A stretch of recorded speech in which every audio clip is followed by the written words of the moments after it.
Thanks for staying with us. So Thursdays we like to discuss relationships, family, and stuff like that. So we dug up an old 2019 video that was about a man, showing a man prevented from proposing to his woman. He was actually doing it in church. Was doing somebody's wedding, I think. So the cleric was seen in the video saying to the man that the lady is his daughter. He is not aware of their relationship, that this action is not permitted, that he ought to have contacted him before embarking on a proposal.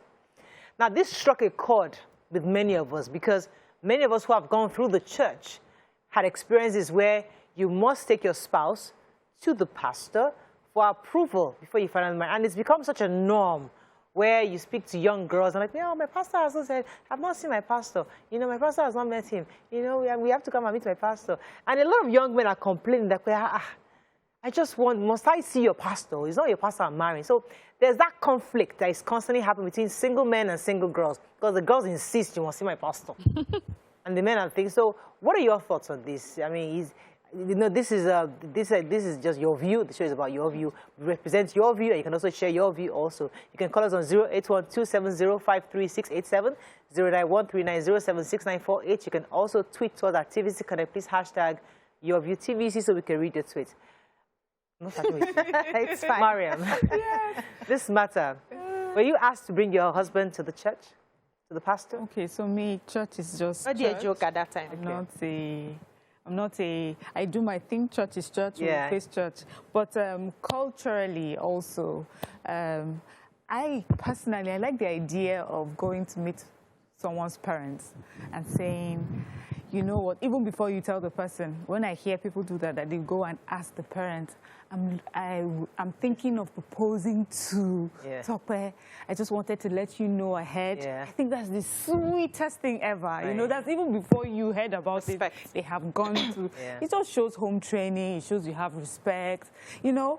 But I know that we've seen a lot of, but then there are situations where maybe it was a spur of the moment. It's romantic, yes, when somebody just pops a ring and gives it to you without telling your parents. But eventually, you end up going to church. And then if you're a churchy person and church has been a part of your growth and development, and also maybe your journey through dating and relationship, and the pastor is the one that helps guide and is required, yes, a girl can say to meet my pastor because you have those singles thing that people do. And the pastor is part of how they met the person, how they are dating. Yes, it's involved, you know, throughout. It just shows respect. And so I understand that video. I understand what happened. And also, there's one... Let me pause you. Let me pause you. No, just add this one. There's something that people have... No, I will not finish it. There's something that people say that they don't like. On their wedding day, don't steal their shine. Don't come and be proposing on the day that it's my wedding. And then everybody's now turning like, yay! And then you've left the bride. So please don't do that. Absolutely. So I like that. I like that angle. All right. So what are your thoughts? We're Christians, you know, and I know I went through it. I don't know if you went through it. Did you go through it? Went through it. Hell yeah, I went through it. I mean, I didn't go. I didn't go through it because my father-in-law was a pastor. So things were just a lot easier for us. But watching that video, it was all shades of wrong. It was very wrong. I was really very upset. And if I'm the woman, say, you collect a knock on your head. What's nonsense? Why? Upset about what? That he did on somebody else's wedding day? Or the fact that he did it on somebody else's wedding day. Secondly, I'm a Christian. We should follow the traditions of Christianity. See, if you don't want to go to church, you want to stay on one side of the lane like Miriam, you know, do church, but you're not really involved in the church activities, that's fine. This girl is obviously someone who is involved with the church. And if you had enough respect, you would have had this conversation with either her parents or the church head. Because this is what happens in that, like she said, the pastors are actually involved in all this singles thing. I'm dating somebody, and then they take you through the counseling. You people need to learn this, you people need to know this. That's the tradition of Christians. You have to follow it. Why do you, because you bought a 15-naira ring, you now want to come and take another person's shine? That was all shades of wrong, and it should not be. So let's, you know, Christians, we like to cherry pick. we pick the one that works for us. And some people will say, that was so romantic, knelt down at the spur of the moment. There's nothing like spur of the moment. You went to buy that ring. Thank you. You use money to pay for the ring. You planned that you were going to do it on that day. Let's try to give respect to when you deserve that respect. I was going to focus on the fact that, the fact that the girl was insisting. Go on, you've not seen my pastor. Yes, now. So now, the part of him proposing on somebody's wedding, that's a different issue. That's wrong. Okay. That's wrong, and I think that we all agree. Yeah. But are we also okay? Because what we're seeing online, people were condemning the woman, we insist that, must he see your pastor? Yes. Okay, so I think that it is important before marriage to have, Yoruba call it any bawi, who can correct my partner? Who can I report my partner to? Yes. It's important.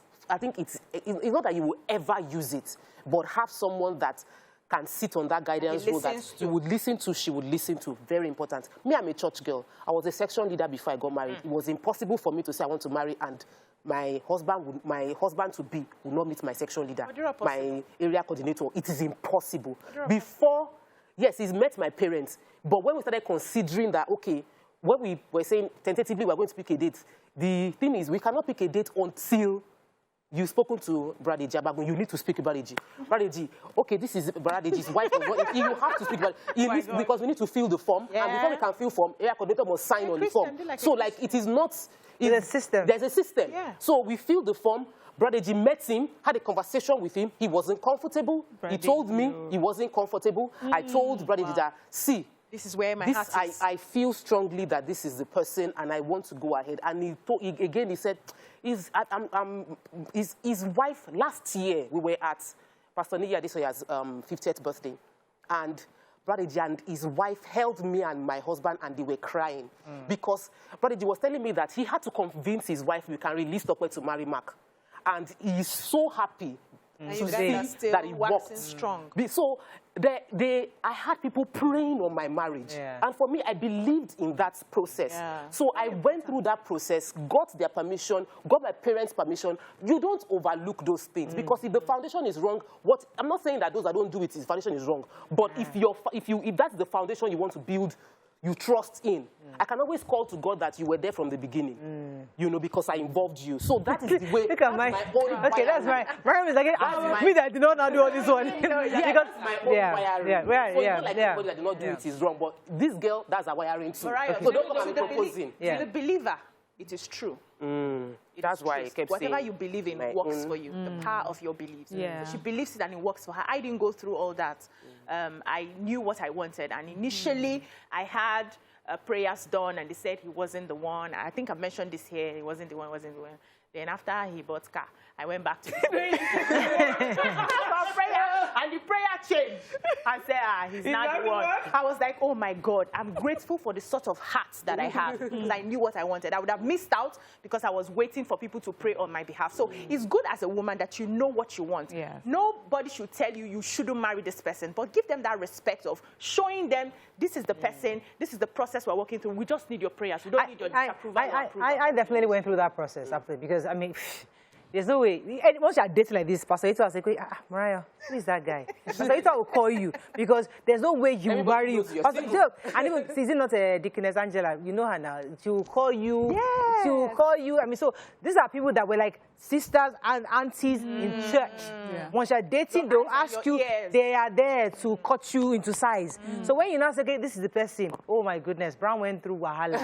Pastor Ito interviewed him, the Deaconess Angela, I can't remember the other Deaconess, they will sit down with him. We all went through that period. That's 3 months of what do you call it? Counseling, marriage counseling. We did it, myself and my girlfriend, Wumi, did it together. So the thing is that structure is there. Yeah. So she is part of that structure. Yes. And so him doing that there was totally wrong, right? Yes. But those who are looking from the outside in and saying, must he see the pastor? Doesn't mean that they can't go and meet their girlfriends directly. Yes. They're outside that system. Yeah. So it doesn't mean you cannot meet your wife without, but is there a need? The question therefore is that, must there be somebody that is like stand like a pastor/parent that you must see before? Yes, I think everybody has that, even if you're not in the church. My husband came to Jos, and he met with different people who asked him, hey, Why? Especially that because I had been married before. In what role did our daughter play in your previous marriage? You know, like, no, I didn't even know her at all. Yeah. So there are people that, you know, must be there. There are people that you also have just supported you throughout your, you know, growing. They, even before you get married, so how far? Who is the latest guy? You know, how is he? They see you dating someone, they'll be like, I'm not feeling this person. I don't think this person, does this person have your values? And you take the person and they, you know, I'm sorry to pause you. I want you to stay on this because what of that romantic moment? I was heading there. Because the beauty of that moment, should we not at least let the moments go through? That's where I was headed. So I was just trying to establish that we all have those sort of people, even if it's not a church person. After all, there are some people that go to mosque, they don't go to. But I also understand the part of where someone is being romantic, but you cannot take it away from, you cannot do just the romance and not involve those people that are in your life. They help you plan the romance better. For me, I didn't get an engagement ring until my husband had seen family. Right. But I know friends who got an engagement ring and then went home with it. But they already knew the person, so it was not like you appear from nowhere. I think what makes her case unique is because there's a process in church that happens that way, and you must meet a pastor before you can even just put a ring. But for most other people who are not in church, you can have the ring. They already know that you're dating this person, and then you come like, you guys, surprise, I got a ring, and then, you know, it goes on from there. But to just come to church and just kneel down on someone's wedding, for me, it did not come out. But there are some people who will tell you that I don't mind because I can always remember that on my wedding day, my best friend also got engaged. Let me take this call from Dixon. Dixon, are you there? Hello, Dixon, you're live. Yeah, good morning. Go ahead. Good morning. Thank you. I'm the first time caller. Welcome to the show. Thank you. Yes, I actually want to contribute to the... Hello? Are you hearing me, please? Very clearly. Go ahead, please. Yes, I think I want to contribute to the topic because I want to say why...